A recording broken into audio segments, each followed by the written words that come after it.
Topic po natin, paano natin ibababa ang cholesterol, pati triglyceride, makukuha ba ito ng walang gamot? Sino kailangan uminom ng gamot tulad ng mga statin, atorvastatin, simvastatin at iba pa. Okay? Ililinaw ko lang po, kailangan kasi maintindihan nyo yung principle eh. Hindi kasi po pwede simpleng usapan lang eh. Okay? Gagawin ko pinakamadali para maintindihan ninyo. Unang-una po, isa akong internist, isa akong cardiologist, kaya linyang-linya ko talaga to. Itong cholesterol, gamot sa cholesterol, naaral ko yan, lahat ng mga big trials, memorize ko pa yan. Ang ibig ko lang sabihin, itong mga gamot tulad ng atorvastatin at simvastatin, sa tamang pasyente, ulitin ko sa tamang pasyente, makakatulong, makakahaba ng buhay, makakabawas ng heart attack, malaking tulong. Sa tamang pasyente, kung lahat kayo nakikinig, dun lang sa group. Pero, kung ibibigay natin tong mga statin, atorvastatin, simvastatin sa maling pasyente, kung ibibigay natin sa lahat ng tao, sa tingin ko hindi rin maganda. Baka mas marami pa yung side effect na makukuha natin. Okay? So, wala ako maganda siya sa tamang pasyente. May good, may bad. Okay? Bago ko bigay yung tips, paano ibaba ng walang gamot. Okay? Number 1, sino ba yung makikinabang sa gamot? Okay? Yung makikinabang sa mga atorvastatin, simvastatin, yung siguradong panalo, siguradong masahaba ang buhay, yun yung na-heart attack na. Dati na heart attack, talagang barado na yung puso. Nakita na may mga bara-bara, 2, 3 ugat, na-bypass na, na-angioplasty na. Yun, may benefit talaga to. Panalo yan. Pati aspirin, simvastatin, para sa high blood, panalo talaga yun. Prolongs life by 9 to 10 years. Lampas sa life expectancy pa niya ito. Yung mga diabetic, panalo rin. Diabetic, lalaki, smoker, panalo din sa mga gamot. Yung super taas ang cholesterol, yung super taas. Ang normal cholesterol is 200 milligrams per DL, isang unit to or mas mababa. Hindi ko sinasabi yung taas na 204, 205. Yung super taas, yung 300 na cholesterol. Yun. Pag super taas na, 280, 290, 300, may tulong na to. Sobra na taas eh. Over ka na. Sino pa makakatulong dito? Itong mga statin. Yung may lahi na mataas ang cholesterol. Merong taong ganyan. Lahi nila, lahat sila matata. Payat sila, hindi sila mataba kumain, pero yung nasa dugo nila. Or yung may kamag-anak kang na heart attack ng batang edad. 50 years old pa lang yung nanay, tatay, lolo, lola na heart attack. Ibig sabihin, meron ka sa dugo na talaga nagpapalapot, lahi nyo maaga yung heart attack.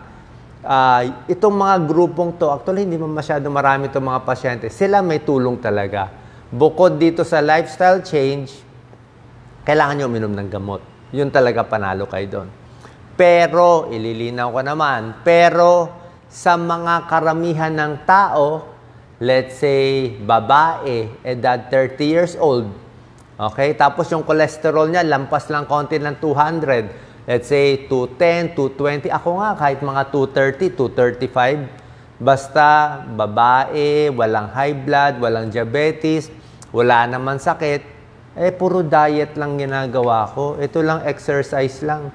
Hindi nyo pa kailangan uminom ng gamot. Yun ang paniniwala ko. Tama naman yun eh. Kahit kanino naman kayo doktor pumunta, kahit sa cardiologist kayo pumunta, sasabihin naman nila, bago ka bibigyan ng statin, ita-trial ka muna eh. Bibigyan ka ng 2 buwan. Diba? 2 buwan, o sige, ibaba mo yung cholesterol mo ng sariling trabaho. Diba? Ikaw muna gumawa ng paraan. Baka mababa mo ng 240, mababa mo ng, ilapit mo na sa 200. So, 240 and below, yung iba kasi, konting taas lang, 205 lang yung cholesterol, bibigyan na agad. Wala naman risk factors, di ba? So, tatanungin mo, Doc Willie, bakit ayaw mo bigyan ng gamot yung mga konting taas lang ng cholesterol pero low risk? yung wala namang sakit. Bakit ayaw ko? Kasi lahat ng gamot may side effect. Kahit sabihin natin maliit ang chance, sinabi ko nga, ano ang mga possible na medyo rare lang naman side effect ng statin? Number 1, may muscle pain. May ilang tao lang, may ilang percent, siguro 1 to 2% pwede sumasakit yung muscle. Okay lang kung konting sakit ng muscle lang. Another possible side effect ng statin, liver. Tataas yung SGPT, SGOT. Pwedeng magka-liver damage. Pero maliit lang naman siya, 1 to 2%. Mga ganon. I don't have the exact number, basta maliit lang siya. At meron pang bagong possible side effect ang statin. Pwedeng tumaas ang blood sugar. Hindi pa ganon ka-sure, pero parang nakakataas in a few percentage. Maliit lang na percent. Pero ang point ko, kung hindi mo naman kailangan, hindi ka naman aatakihin sa puso, yung ugat mo naman sa puso, wala pa namang barado. Hindi ka naman naninigarilyo, hindi ka naman umiinom ng alak. Diba? So parang kung babae ka, healthy ka, I don't think you need it.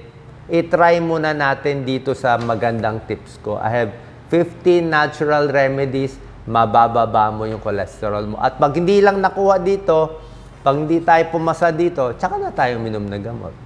Okay? So, sana po malinaw. Sa tamang pasyente, malaking tulong tong mga simvastatin, atorvastatin, tuloy nyo lang. Pero sa maling pasyente, tingin ko, baka mas panalo na huwag na lang. Tsaka yung dose ko ng statin pala, may ibang doktor kasi, nasa trial kasi gusto nila high dose. High dose, mataas. Sa akin, mas mataas kasi yung dose, mas mataas yung side effect. Sa akin, low dose lang. Low dose lang. Lastly, bago ko bigay ang tips, explain ko lang, like ito si Doc Lisa. Doc Lisa, hindi naman ganun kataba.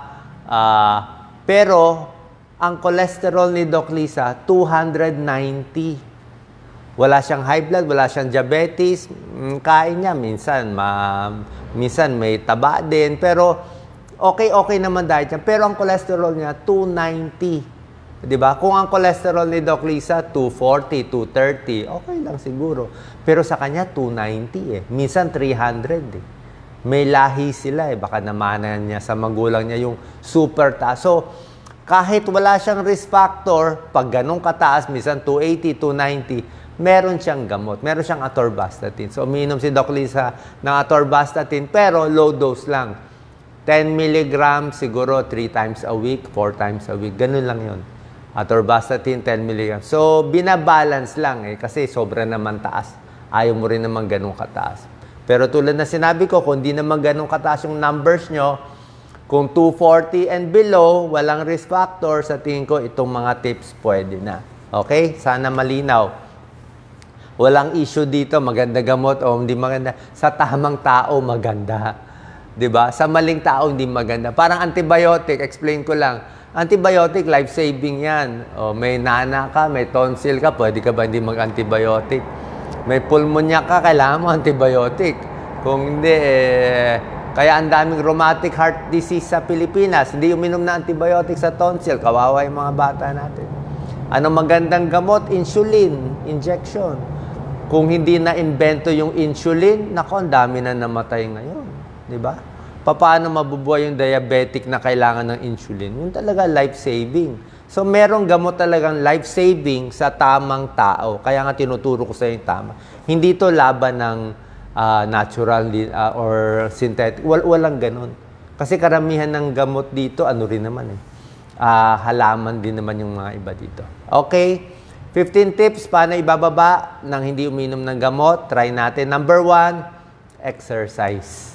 Kung mataas triglyceride mo, triglyceride and cholesterol almost the same naman yan yung factors. Pero pag ang mataas ay triglyceride, medyo prone ka magka-diabetes. At pampababa ng triglyceride is exercise.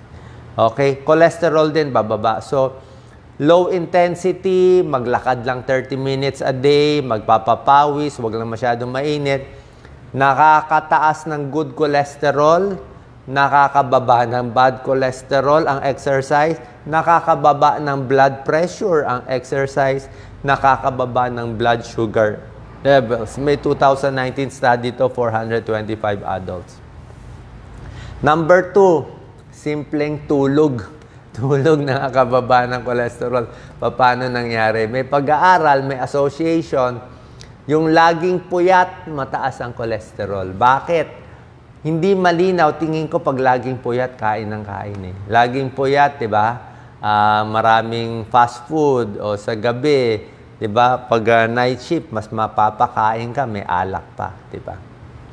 Number 3, paninigarilyo dapat itigil. Kala nyo sigarilyo lang. Yan, hindi po. Ayon sa pag-aaral, pag naninigarilyo ang isang tao, yung bad cholesterol niya, yung LDL, yung bad cholesterol, magiging mas madikit, mas sticky yung bad cholesterol, mas didikit sa artery natin, mas swollen, mas inflame, mas namamaga pag naninigarilyo. Babagsak pa yung good cholesterol. Number 4, sapat na pag-inom ng tubig, napakahalaga. Okay, sabihin nyo, tubig lang yan, Doc. Actually, nakita nila, may isang pag-aaral, drinking water, nakakatulong sa pagbaba ng cholesterol. Paano mangyayari? Di ba sinabi ko sa inyo, para bumaba ang cholesterol, di ba yung mga gulay-gulay, mga fiber, di ba? Kailangan yan, oatmeal, fiber, at iba pa. Pag kumain ka ng high-fiber diet na pampababa ng cholesterol, yung mga fiber na yan, yung mga okra, pechay, lahat yan, kailangan mo sabayan ng maraming tubig. Kasi kung puro fiber lang kakainin mo ng gulay, hindi ka iinom ng tubig, titigas yung fiber. Lalo lang titigas ang dumi mo. Diba? Marami kang fiber, inuman mo maraming tubig para lumambot yung halo, makalabas sa dumi ng maganda. Ano ba naisip ko bigla? Parang semento. Diba gagawa ka ng semento, hindi man pwede walang tubig, diba? Pag yung semento, lagyan mo maraming tubig para mas maganda yung daloy. Kung hindi, pag walang tubig, sobrang tigas. Diba? And also, drinking water maganda sa atay. Ang atay natin, ang nagmamanage ng cholesterol natin, ang atay nagbe-breakdown ng cholesterol. So, pag maraming tubig, mas aandar yung liver natin. Okay? Ay yung metabolism ng liver, kailangan din niya ng tubig para gumana. Number 5, pinakamaganda, soluble fiber. Ito yung pagkain nakakababa ng cholesterol.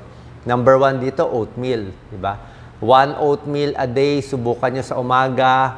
Huwag lang masyadong maraming gatas, lagyan nyo konting prutas, pwede naman. Ang magandang prutas, apple, pears, saging, pwede na rin konti, apple, pear, saging, at strawberry. Yun ang maganda. Pag kumain ka ng 1 oatmeal a day, bababa ang cholesterol mo ng mga 10%.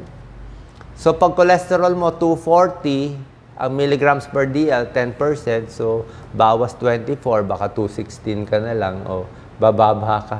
Diba? So, malaking tulong kung kaya mo. Eggplant, okra, maganda rin. Diba? Lahat ng fiber, eggplant, okra, oatmeal, soybean, munggo, lahat yan. Kangkong, spinach, maraming soluble fiber, maraming fiber, tapos sabayan mo maraming tubig, 8 to 12 glasses a day, malalabas yan sa dumi. Bababa ang cholesterol mo. Okay? Yun talaga gulay. Number 6, bawang. Bawang nakakababa ng bad cholesterol. Alam naman natin, di ba? Blood pressure, may tulong din konti. So, wag lang masyadong matapang yung bawang. Number 7 out of 15, mga soybean. Tofu, soy milk, soy protein, yung mga veggie meat, yung mga vegetarian, di ba? Mahilig ako sa veggie meat. Hindi siya karne. Marami na ngayon binibenta, mga unmeat, di ba? Hindi siya karne, pero lasang karne lang. Medyo fake na karne, gawa sa soybean, soy protein. Nakakababa ng bad cholesterol, nakakababa ng triglyceride. Number 8, isda. Maganda isda. Huwag lang masyado mamantika, konti lang mantika. Isda kasi mataas sa omega-3 fatty acids. So, may mga mackerel, tuna, sardine, salmon, mahal. Bangus, okay na rin. Hasa-hasa, tamban. Pag mataas sa omega-3 fatty acids ang isda, bababa triglyceride, bababa yung plaque. Yung pagbabara sa artery, mas mababawasan. Ano yung kalaban natin? Ituturo ko pala yung kalaban natin. Hindi ko pa pala nasasabi yung kalaban. Ang ayaw natin, nandito rin siya eh. Ito pala, number 4. Ang kalaban natin is saturated fat. Okay. Bago, tapusin ko na lang muna para tuloy-tuloy. Number 9, avocados. Maganda rin. May oleic acid, nakababa ng LDL. Number 10, sinabi ko na pears, apples, strawberry. Number 11, pagdating sa mantika, bawasan nyo na lang yung mantika nyo. Huwag lang masyadong prito. Okay? Olive oil, maganda pero mahal eh. Number 12, tsaa. Pwede ang black tea, green tea, may antioxidant yan. Nakakababa din ng cholesterol. Yan. Number 13, pupunta na tayo sa taba. Ang bawal na taba at mamantika, yung saturated fat. Diba? Ano favorite natin? O, to maraming matatamaan. Favorite natin kumain adobo, 'di ba? Maraming mantika. Nung bata ako, kanin lang, mantika, tsaka toyo, pwede na, 'di ba? Pero tingnan niyo yung mantika ng adobo, mantika ng bistek, o mantika ng nilagang baka, 'di ba? Habang kinakain mo, liquid siya. Hayaan mo lang diyan after 2 hours, malamigan. Ano mangyayari sa mantika ng adobo at nilaga nyo? Hindi ba magsesebo? Parang kandila, magiging kulay puti na matigas? Pag ang fat or oil nyo tumigas sa room temperature, yun ang masama.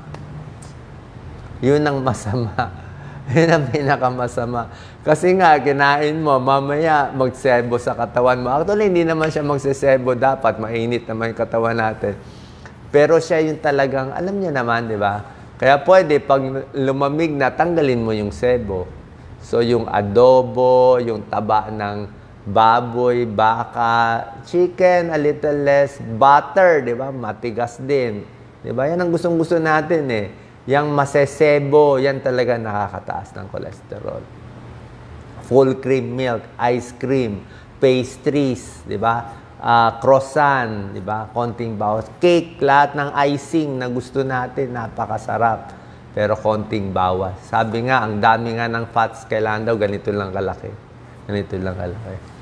Number 14, trans fat, ayaw din. Another kind of fat, trans fat, yung mga margarine, fried foods, nasa fast foods, fried chicken, processed, mga butter, cookies. Di ba masarap yung mga butter cookies?